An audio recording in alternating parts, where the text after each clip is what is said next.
বিশাল পৃথিবীর বুকে এশিয়া মাইনরে উত্তর দ্রাঘিমা রেখার ওপর অবস্থিত ১,৪৭,৫৭০ বর্গ কিলোমিটার এলাকা জুড়ে বাংলাদেশের অবস্থান।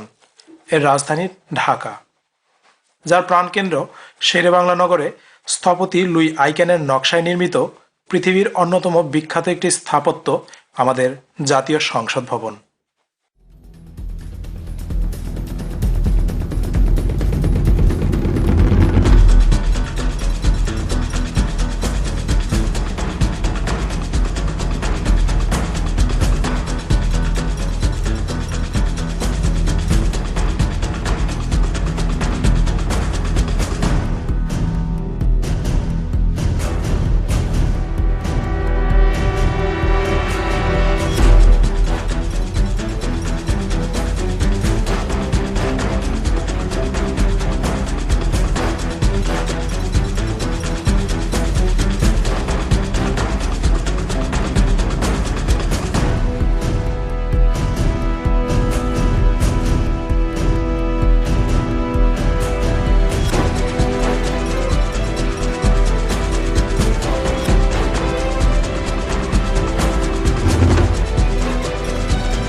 ঢাকা থেকে মাত্র ৩০ কিলোমিটার দূরে সাভারে জাতীয় স্মৃতিসৌধের কাছাকাছি অবস্থিত একটি গ্রাম, যার নাম ঘুঘুদিয়া।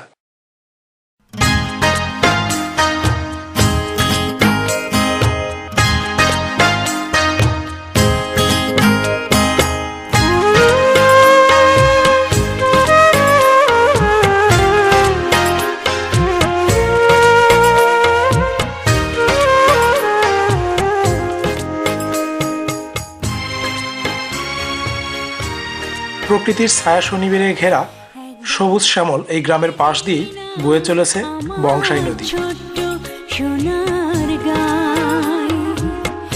একবার যেতে দে না আমার ছোট্ট সোনার গায়, যেথায় কোকিল ডাকে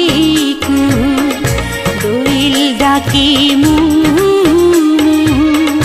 নদী যেথায় ছুটে চলে আপন ঠিকানায়, একবার যেতে দে না আমার ছোট। বিভিন্ন পেশাজীবী প্রায় ২,০০০ মানুষের বসতি এই গ্রামে। কৃষিকাজ, ব্যবসা, চাকরি সবকিছুতেই ঘুঘুদিয়ার মানুষের রয়েছে যথেষ্ট দরকার।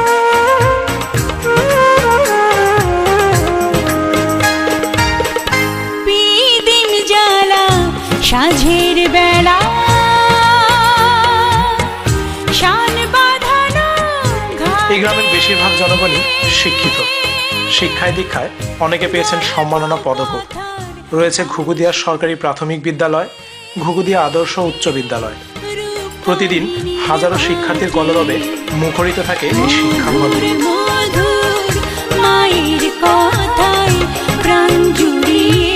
রয়েছে সরকারি হাসপাতাল ও ঘূর্ণিঝড় আশ্রয় কেন্দ্র। অসাম্প্রদায়িক ঘুঘুদিয়াতে হিন্দু মুসলিমরা থাকেন নিজেদের খুব কাছাকাছি। পালিত হয় ঈদ, পুজো সহ নানা ধর্মীয় আচার অনুষ্ঠান। রয়েছে মসজিদ, মন্দির।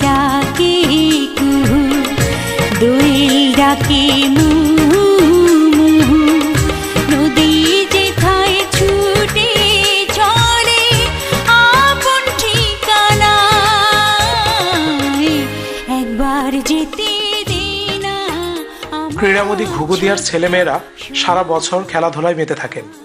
ফুটবল, ক্রিকেট, ভলিবল, ব্যাডমিন্টন ও আরও অনেক খেলাধুলায় মেতে থাকেন তারা সারা বছর জুড়ে।